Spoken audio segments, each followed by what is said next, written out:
Hey guys, welcome back to the channel, and in today's video we are going to be discussing the Italian opening, and I'm going to be showing you various different lines of theory that you can play in the Italian which will improve your game.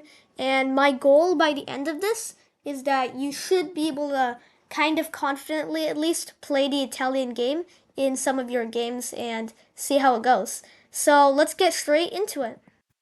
Alright, so as many of you already probably know, the Italian game starts off with e4, e5, knight f3, knight c6, and here we go, bishop c4. This is the start of the Italian game. And here your opponent can go knight f6. This is one of the best moves. And here you can play the fried liver. I have a video on the fried liver. I'll put the link in the description if you want to watch this. But if they go knight f6, then you can play the fried liver. You can play something different like d3 or castles.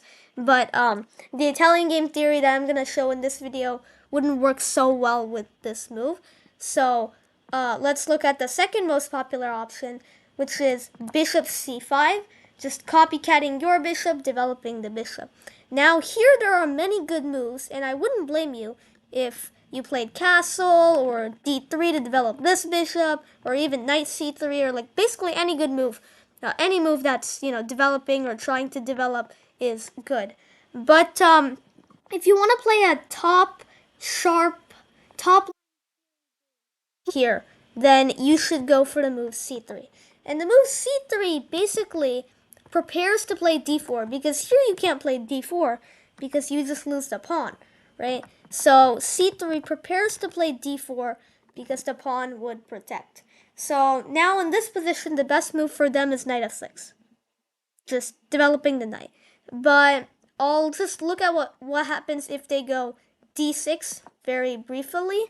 If they go d6, then now we just go d4, like we said before.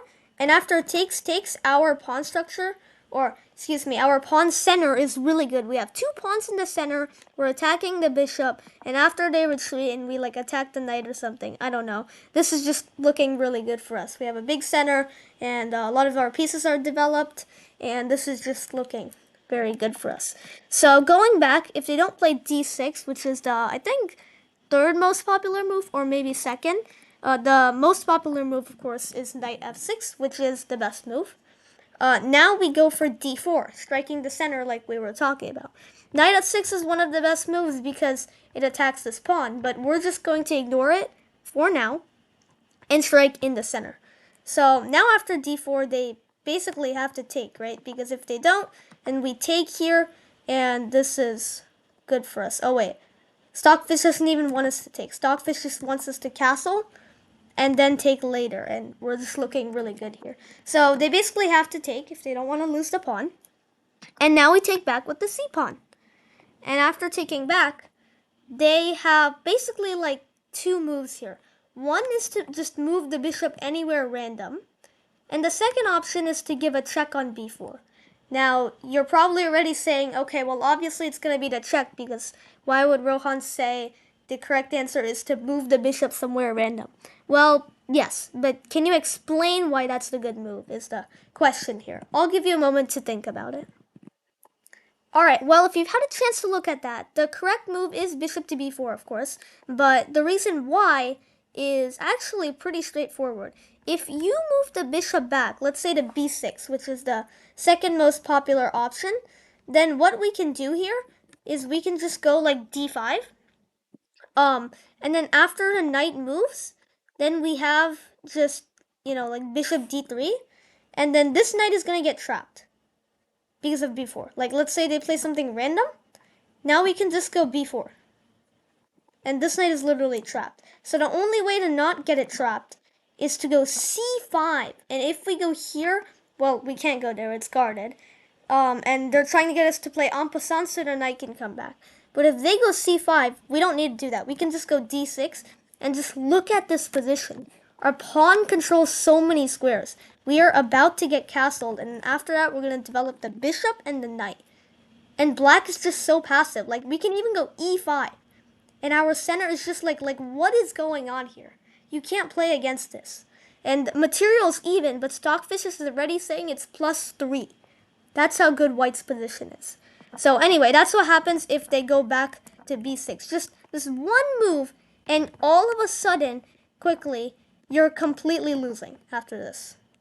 Right? So that's why you can't go bishop b6 because it's just too slow.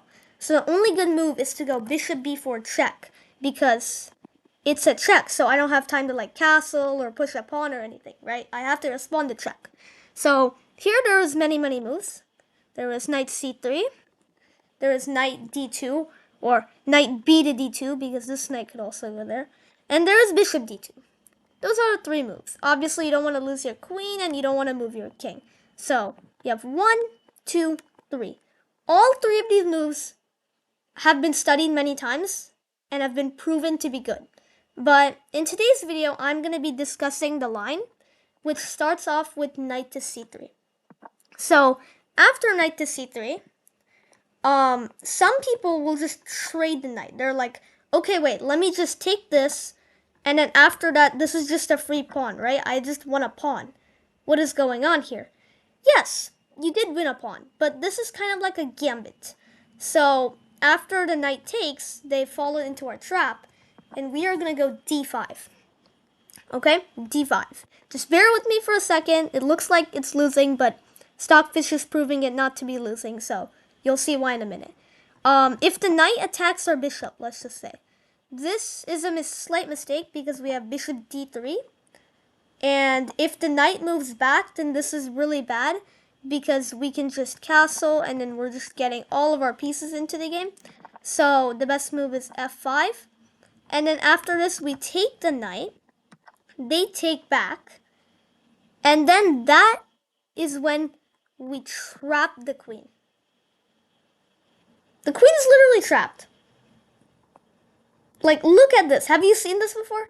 Where the queen is just on its home square and it gets trapped because the f-pawn is not here to block, the knight is not here to block, and the bishop is not here to block. Like, this is crazy stuff, alright? So, I mean, this is insane. After bishop takes e4, the best move is actually queen e7. And now we're just chilling. We're just castling. And even here, it's easy to blunder the game. If you go queen takes e4, then now the rook pins the queen to the king, and now you're completely lost, right? So you have to play this with such precision that it's just generally really good for white. So anyways, going back. That is why if they take, and you take back, and this happens, knight a5 is bad. Let's just look at all the other moves really quickly. Knight e7, okay. I see a knight here, I see a pawn here, both of them are undefended. Can I attack them both at the same time? Yes, I can. Queen d4. What is black gonna do?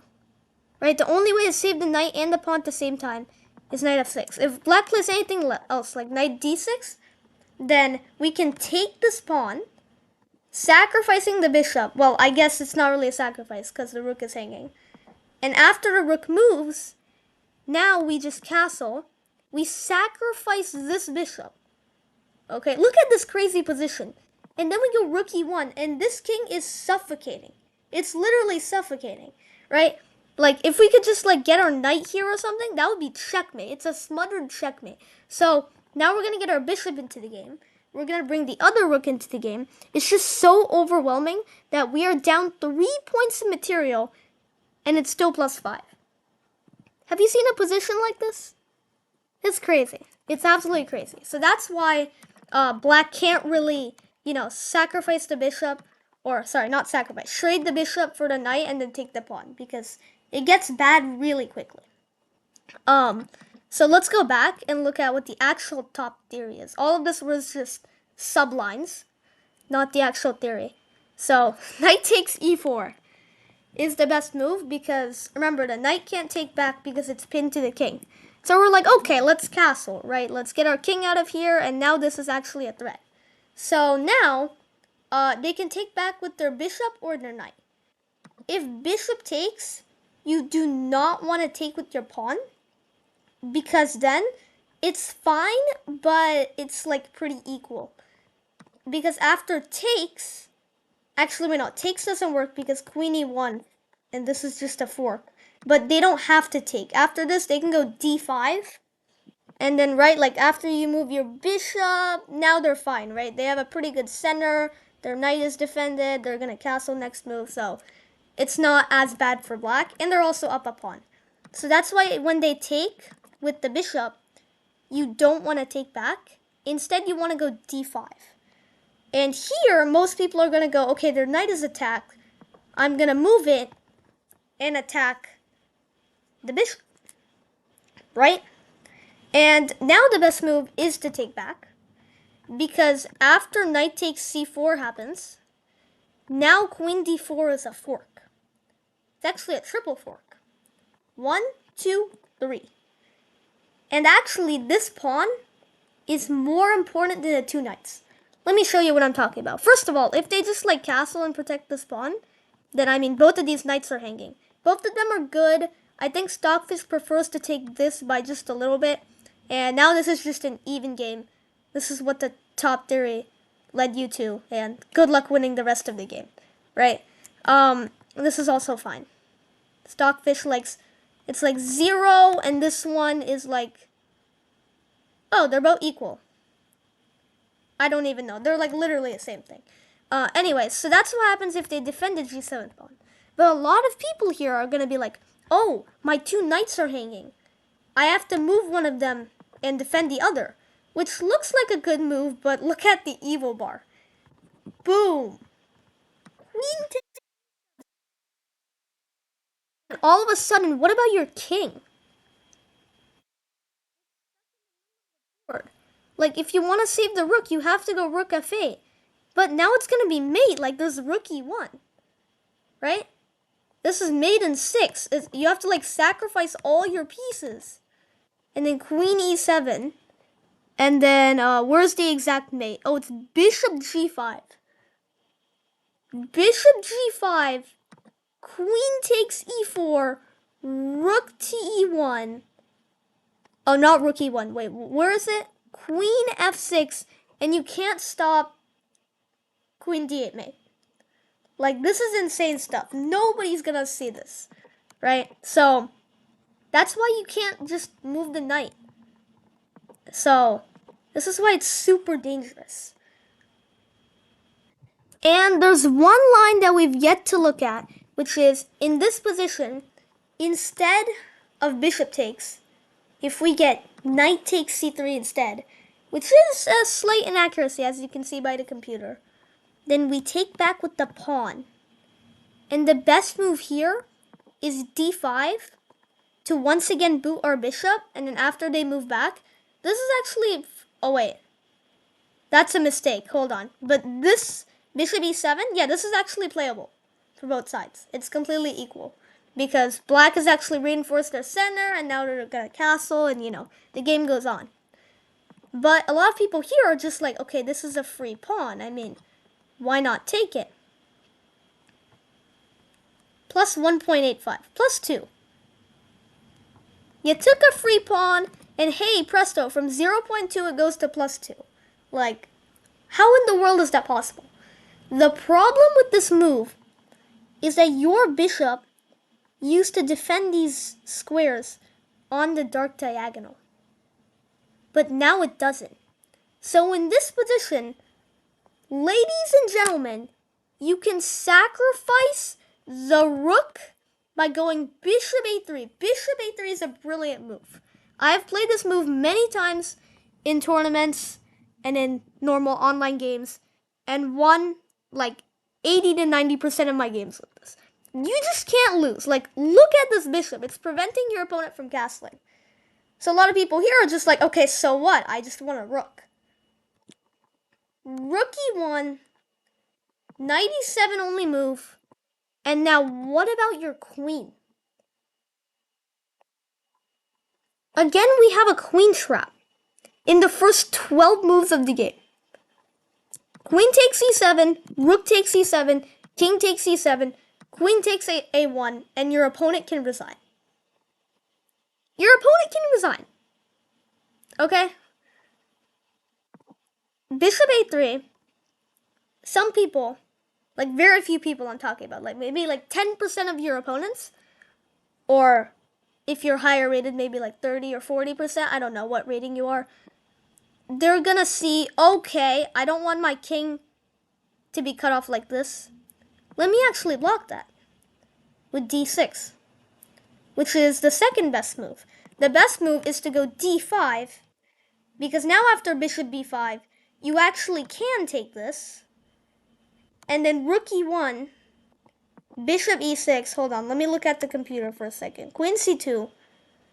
And this is actually okay for black, because, well, first of all, just look here, like +7. Have you seen a position for black where it's +7, but you are still losing? So many traps and tricky variations in this Italian game course. It's just mind-blowing to me. Is it to you too? I don't know. Maybe it is. I hope it is. That's what this video is all about. So Queen c2, I'm not going to show this entire line because it's going to blow everyone's head. Like, we've already had so many variations. I memorized all of this in like 2 months. So I'm showing it to you in a 16-minute video. So, like, don't feel bad if you can't remember any of this. Just take it one line at a time. Maybe watch like a minute of the video every day for the next 16 days. I don't know. Just whatever works for you. The best move here is like rook c8, knight e5. Now we're capitalizing on the pin. Queen f6. Bishop takes c6. B takes c6. Queen takes c6. Now you're only up 6 points of material. King d8. Rook a1, now you're only up 3 points of material, right? Like, there's no point in looking at this line. You just get the point, right? Like, every single one of your piece is active. This rook, it's attacking the bishop, it's controlling important squares here. This knight, it's defending your queen, it's looking at so many different squares here. This bishop, that bishop was the only reason why your opponent couldn't castle. This queen, I mean, just look at this queen. It attacks 1, 2, 3 squares, and it can give like 1, 2, 3 checks. Like, what is going on here? It's so insane and so crazy. And that is the reason why you should learn the Italian. But if I'm not mistaken, we just looked at the d5 line, right? But most people play d6 because they think it's better because it blocks the bishop off. But for reasons that I probably can't even explain because it's so complex, it's actually worse. The best move here and the only move that keeps your advantage for white is rook c1. Because in this case, you actually can't do anything with this bishop. You can't go rook e1 check and try to bother your opponent because that would be free. So in this case, you do actually have to save your rook, unfortunately. Right, bishop a5 is the only way to save the bishop. Queen a4. 5 to win the knight. If they castle, this is a mistake because now d5, and it's actually not the pin we were talking about. If the knight moves, we take the bishop. That was the problem. And if they don't castle, the best move is bishop d7. Now you go d5 anyway, and then you take. And you're completely winning. So I hope you guys enjoyed this video. This was just to show you how many different lines and tricky stuff there is in the Italian. I do not expect any of you, no matter how high your rating is, to memorize all of this in one go. It took me like 2 to 3 months. So I don't think you're going to memorize all of this in a 19-minute video. But hopefully you do learn a thing or two from this, and you can use this in your games. Thank you guys so much for watching. I hope you enjoyed this. Please let me know in the comments how it was. And I will see you guys in the next one. Bye! Like and subscribe!